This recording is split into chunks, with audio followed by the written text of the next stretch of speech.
Hello everyone, and welcome back to Diablo 4. This is kind of an update video in regards to the playthrough because there are a number of things I do need to address before we actually continue with the playthrough. In case you may not notice, just from a couple little things on your screen, like this little number down here, Vessel of Hatred is out. The expansion is here.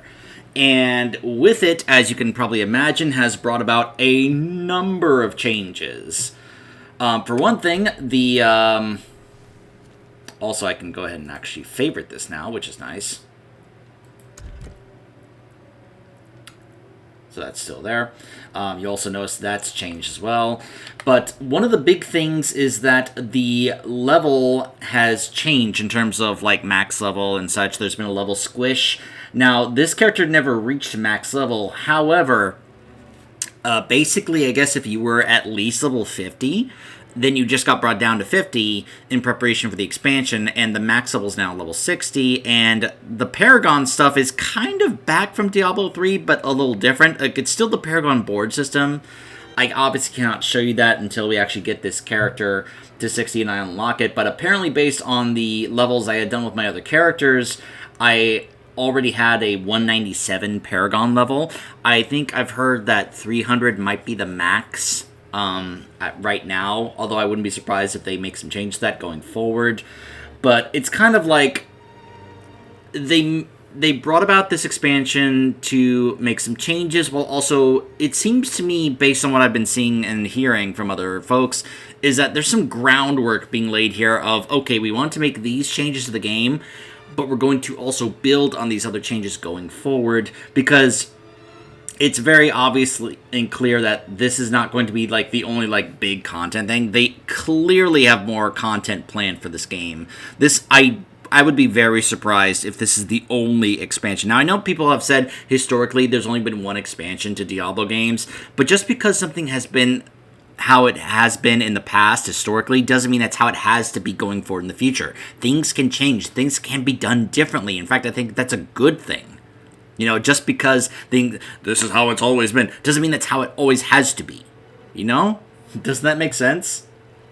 So, one of the things that they have done is they have dramatically squished a number of things in terms of our stats. They've also added some other stuff here, like you can actually like favorite certain things. You can pin stuff here that you want to keep track of. But yeah, a number of like the stats in terms of attack, armor, health, all these things have been reduced. And you'll also notice, of course, that when it comes to, like, my gear, you'll notice that my stuff, which was 925 earlier in the playthrough, has all been dramatically reduced to 540, and they are now called legacy items, which means I can no longer upgrade or mess around with these pieces of gear. Eventually, I am going to have to replace these with things I can actually be able to, utilize and upgrade and such. So basically, what I'm trying to get at is that in terms of what does this mean for the playthrough? Also, this is something else that's going to also affect things. You remember how I said that I wish I could have made this harder because I felt like I was an overpowered character, but I wish I could increase the difficulty to make it more, like, viable? Well, now I actually can, to a certain point. So it looks like they are taking some inspiration from Diablo 3 in terms of, like, we want to go ahead and give you guys more accessibility to how you want to do your difficulty with your experience for your characters. Like, I was upset that I could not go to a higher difficulty until I beat the campaign. Well, it's sort of still here, just different now. So, one of the things I loved about the difficulty customization of Diablo 3 was that if you up the difficulty, it gave you further rewards. Like, higher Torment would give you either more XP, it would give you more gold, it would increase the amount of chances that you would be able to get other really high-level quality pieces of gear, like legendaries, ancestrals, primals. I'm referring to the gear in Diablo 3, specifically. In Diablo 4's case, it's legendaries, uniques, and now mythic uniques, which I think is a new type of category, unless they may have been around before this expansion, but I never saw them just because I was not even close to accessing that type of content. So, but it looks like I actually can go up to, in the rest of this playthrough, up to at least to expert. It says, so basically it's like, okay, this is for, new, for hard, this is for experienced players. Expert is, it says, for skilled players that have acquired several legendary items, which I guess, because I do have several legendaries on this character, I can go ahead and do that. And you'll see, like, it'll unlock the portals and listings of Party Finder. So that is something else. They are definitely moving more forward towards an MMO style, because one of the new endgame things is an actual type of raid where you have to party up with at least one other player and go do this thing. But that's expansion stuff. We are, in this playthrough, we are not even close to doing that. I want to make this very clear. Just because the expansion out does not mean that we are going to skip the campaign and go straight to the new area and do the new expansion. We are not doing that, okay? I am still going to be having this character do the rest of the regular campaign so I can show off the rest of the story. And once we finish the campaign, like normally, then we will go do the expansion stuff, okay? So if you're wanting to see the expansion, do the expansion content, it's not going to be for a while, okay? And that's partly because I'm not just wanting to play Diablo right now, but I'm still having to play other stuff. There's, of course, like World of Warcraft. I'm still working with my guild in terms of progressing in the raid. The anniversary event is about to hit World of Warcraft, which is going to be something else that's going to dedicate some of my time to playing WoW instead of Diablo. Not to mention, there's, of course, real life stuff as well. So I want to progress this playthrough and play some more Diablo, but I also have other stuff to do. So I honestly, I'm just like I want to get to some of the rest of these things and do the rest of this playthrough at some point, because keep in mind, I'm not just trying to show you guys the main story here. I've been trying to also showcase a lot of the side quests, because as I've said, a lot of the side quests I think have some good, interesting little stories and content and such to them. So I do think that this, of course, is going to, however, affect how we get to the rest of these things. So, as you can imagine, a number of class changes happened when it came to the various different classes. Now, from what I saw in some of the videos in regards to the Druid, in terms of what I'm playing, like, it looks like one of the main things they tried to do is, this is the new ability for the Druid. It's mainly in the Earth category. It's called Stone Burst, where you gather stones around you, beneath your enemies and detonate them, dealing damage. Channeling deals damage, increase the size of the area up to 400% increase after 0.8 seconds. So if you're going for an Earth Druid build, that's the new toy to play with. They've also made it where I think Earthen Bulwark is now actually better, from what I understand, in terms of like how much damage it actually does. I think that's what I saw in terms of one of the videos I was watching about the changes to the Druid class. You'll also notice that a lot of my werewolf skills are +8. That's because I believe one of the things they actually changed is how some of the uniques in the game work. Let's say I have this ancestral unique chest, the Mad Wolf's Glee, which I had gotten from the Treasure Goblin event, which the new version, this is a legacy item, so the stats are not as high as they either used to be or could be compared to, say, the more new current version that's in the expansion. But one of the things I noticed is werewolf form is now your true form, and you gain 7 ranks to all werewolf skills. Apparently that number can actually change. It can range, I think, from 4 to 7 or 5 to 8, or it's something like that. But the idea that I now have +7 ranks to all of my werewolf skills is kind of amazing. Which, again, anything that is changed to be considered a werewolf skill has this applied to them. So that includes Grisly Rage. There's also some changes here and there in terms of some of the other skills in regards to the aspects. Some of the aspects that have to do with some of these things, such as I think the aspect for Grisly Rage, which I believe I have, yeah. I believe it's, some of these aspects have actually changed. The duration is increased. In addition, critical strikes, while it's active, increase your critical strike damage. up to a maximum of 200%. I think some of these aspects were actually changed. Hold on. Trying to, let's see. Specifically, shape-shifting, okay. Because I recall that they were talking about how some of these particular aspects did get actually changed. In terms of, like, certain types or such. But anyways, basically there's been quite a few changes. And what this is going to mean is that eventually I am going to have to replace these things, which means how we play, because I thought we were going to be basically stuck as just a full-on werewolf build, which also I think there's a new type of aspect where apparently when you do Grizzly Rage, you can actually do more poison damage or something, or like you cast rabies on other enemies when you do that, so apparently that's actually something that's going to, like, buff the idea of, like, a werebear rabies type of build, or, in fact, I think also one of the upgrades you can choose for certain skills, like I think Debilitating Roar. Alright, so yeah, this is new. I believe it used to do something different, but now it actually deals increased damage, or it buffs us to do more damage while Debilitating Roar is active. That's one of those little changes. There's a huge amount of changes. Like, for me to actually go through all the changes that have happened, we would be here quite a while. So just kind of keep that in mind.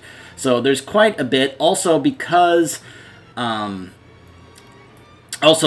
a couple of other brand new, like, passives and such, like this one right here, Feral Aptitude. You deal increased damage while you're healthy, and while you are above 100% movement speed. So that's something I can be able to grab with the... As I level, we're going to be getting more points. So I'm already level 50, but as we level to 60, we will be getting, I think, 10 more skill points. So I'll be able to put those into other things. Like, I can probably grab Feral Aptitude for this shape-shifting build. This is a new one, Humanity. This is for anyone doing a straight-up, like, Earth or Lightning Nature Storm build that just stays in human form the whole time. So, yeah, there's a number of different things that you can be able to grab here to further enhance specific types of builds. I'm hoping that at some point I will still be able to get some other stuff to continue this idea of some of these things and be able to continue to either build upon or change up. I still want to stick to a shape-shifting build, whether it's werewolf or werebear. In fact, I love the change on the character creation screen. In fact, I'll go ahead and show you guys right here. If you want to create a new character, they've actually changed how it works. The campfire is gone. You can't do that anymore. So, if you create a new character, you'll notice that the campfire is gone. Right? So, if you select a Druid, look at this. It shows you the Druid, but then it also shows the werewolf and the werebear in the background to the sides. I love this. That looks so cool. That's such a great, like, if you're wanting to play these types of builds, how awesome is that for those that want to do that? Because that's just so appealing to see that, right? So, yeah, the campfire is gone. You'll be able to see over here that's listing what the playstyles are. That's for the rogue, showing the playstyles that are resourceful and be weapons and traps. Necromancer, it is going to show the skeletons here, but it doesn't show the golem, which I was so sad about. What I wanted when I saw this, I was like, okay, I got the two skeletons on the side here, then let me see the golem rise up behind the necromancer from behind. But nope, it's not there, which makes me sad. I know some of you are also curious about the new class, and yes, I am messing around with the Spiritborn in the season because I did get the Ultimate Edition, which gave me a free token to make the Battle Pass a premium pass, so I'm going ahead and using that and playing with the Spiritborn, going through the campaign with the new class, trying it out. I'm mainly focusing on... Now, it doesn't really show it here, unfortunately, but it should show the playstyles are basically focused on four particular spirits, which are the gorilla, the eagle, the jaguar, and the centipede. The gorilla is a kind of a tanky playstyle focused on physical damage. The Eagle is more so lightning damage with very fast, mobile, quick types of attacks. The same type of playstyle goes for the Jaguar, except it's more fire damage as well. I am currently playing a Centipede Poison build because, yeah, as you can see on the screen over there, you do lots of poison damage just to everything around you. If they attack you, they get poison damage. And you can summon a giant centipede to just simply volley a whole bunch of poison at your enemies. So if you just want to just be constantly poisoning your enemies all around you, you're getting a little glimpse of some of the other spirit stuff, then I would say go ahead and play the centipede, which is what I'm doing. I may want to try out the other ones here, like Jaguar does seem pretty fun, but I am really enjoying my Poison Centipede build right now, just because I'm just constantly, like, poisoning everything around me, you know? I imagine when, like, for endgame stuff, Gorilla might be a little bit more viable because of how tanky it is. And, of course, as you can see, some of the other stuff, such as, here's a glimpse at the Jaguar stuff, very fast, look at that, like shredding damage all around you with fire. In fact, let's watch the trailer for the Spiritborn. Only a few among my people can become Spiritborn. As children, the most promising face judgment in the mist. Our trial begins and ends with pain. Those who are not called are culled. For the weak, all paths end here. For the worthy, that path leads to power beyond compare, and a sacred charge to wield it well. Though the mortal world was designed to break us, our hearts, our minds, our bodies, there is another which makes us bold. We are without fear. We are without equal. We walk with the ancient guardians of the unformed lands. Their power is our power. Their cause is our cause. We forge unbreakable bonds in the spirit realm to defeat the horrors of this one. For we are Spiritborn.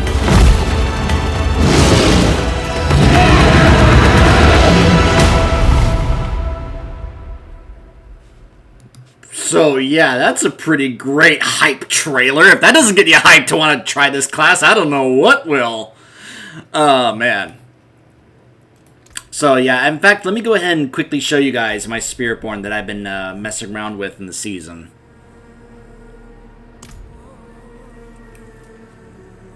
That's one of the... You guys remember those big walking monsters in D3 that once you beat them, they had a portal to a different realm you could go to? That's what Realm Walkers in this season are. At least that's what they remind me of, anyway. So, this is my Spiritborn.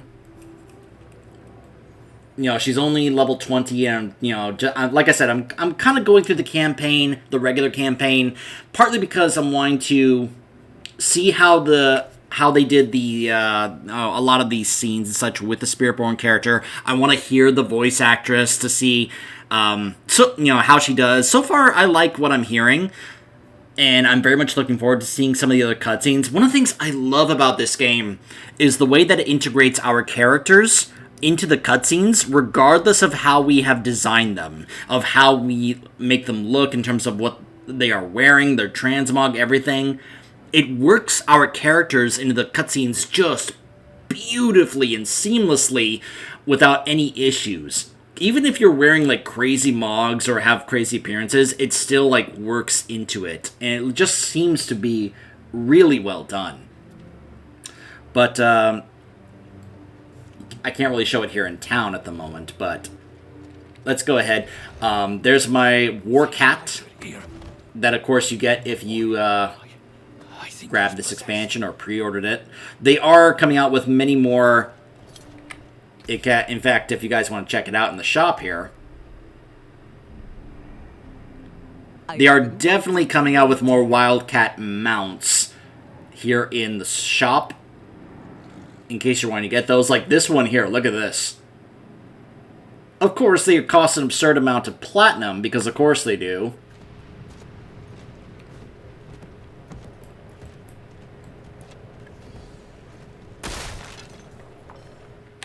Alright, so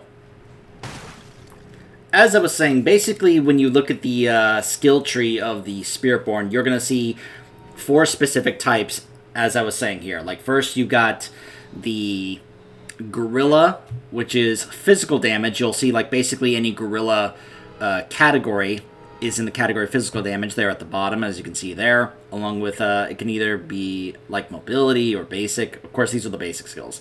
But then you've got the Eagle, which is usually going to be lightning damage, Jaguar, fire damage, and Centipede, poison damage. And that's going to be the case in most of these different categories. Gorilla doesn't get one in the focus area, but there are 2 Eagle ones here. If you go down to the defensive skills, as you can see, there are no Eagle ones, but there's 2 Gorilla ones. Armored Hide, which looks like Iron Skin, and Concussive Stomp, which, of course, if you played a Barbarian, that kind of reminds you of some of those things, right?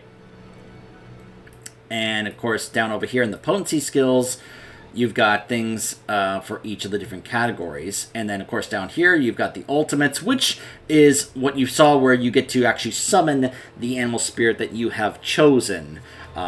That do different things based on the type of animal spirit that you are utilizing. I've only got her level 20, so I haven't even gotten to some of this other tree here, which of course is usually the other different like extra really strong passive that you get for your particular character.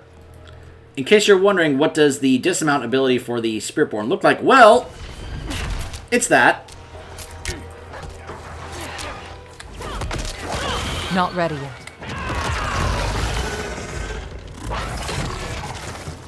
So that's my ultimate. You just summon a big centipede and he just spits venom at people. If I move, he resummons himself just right there to attack. And he just lobs like balls of poison at enemies. It's pretty nice.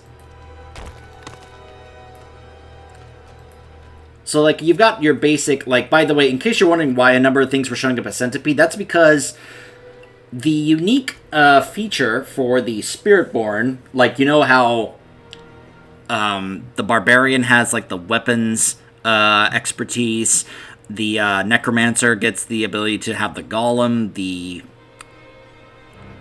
Druid gets the spirits that you get to get their boons. Well, in terms of the Spiritborn, you get to choose, so the quest is really cool, because you get to go to the Spirit Realm, and you take down a horrible beast that is causing havoc in the Spirit Realm, as well as attacking other people in the regular realm. And you actually, like, get to have the 4 spirits that are the theme of the class here to help you defeat the beast, and they basically help bond to you. So you get to, it's thematically, the idea is that you're kind of like the Avatar. You know, like, and I know, I don't mean James Cameron, I mean like Avatar: The Last Airbender. You're kind of like Aang in the regard that you are basically becoming in tune with the spirits of those, like, those elements, but also what the character says is that when that happens, you basically get to see, like, the entire past of your people going all the way back to their beginnings. It's kind of like seeing all the past avatars that took up that mantle before Aang did. That's kind of what it's like. But basically, in terms of gameplay, it's called the Spirit Hall, and then here you get to choose one of the different spirits that you have here as just a passive skill. But it does have a pretty cool thing. So for Centipede, in my case, hitting an enemy with a Centipede skill reduces their damage by 2.5% and slows them by 10% for 3 seconds, and it stacks up to a maximum of 8 times. And all skills are now also Centipede skills. So yeah, if you have any, like, if you're focused on a certain type of spirit, basically if you're wanting certain aspects that are like, this now becomes this type of skill and will be buffed because it's this type of skill, this is going to help with that. By the way, you get to choose a second one of these, and once you get to level 30, this becomes available at level 15. So in terms of the Gorilla, when you cast a Gorilla skill, you deal 100% thorn damage to enemies that you hit and grants a barrier for 5% of your maximum life, up to 30% for 3 seconds. All skills now also Gorilla skills. Casting an Eagle skill will grant 4 seconds of the Storm Feathers movement bonus. When you evade, fling up to 8 Storm Feathers for every remaining second, each dealing 77 lightning damage and making targets vulnerable for 5 seconds. Every 15th time that you deal direct damage to an enemy with a Jaguar skill, unleash an additional strike, dealing 50% of the damage that you have dealt to them in the last half a second. And all skills are, of course, all Jaguar skills. So you get to choose one of these when you finish the quest, unlock it at level 15, and you get to choose a second spirit when you get to level 30. So, yeah. I got this particular legendary at the end of that quest line. It gave me this legendary as part of the for completing the quest line. So it's one of the only, like, obviously I'm only just starting out. She's only level 20. Just kind of like progressing through the story. So I haven't been able to access or experience some of the other like legendaries involving the Spiritborn yet. It's something I definitely plan to check out and see how it looks and feels as I'm messing around with it.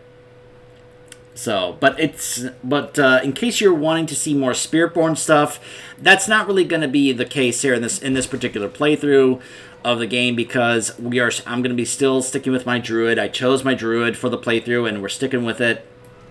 And that's just going to be the case going forward, where I have the Druid go through the rest of the campaign and then the expansion stuff.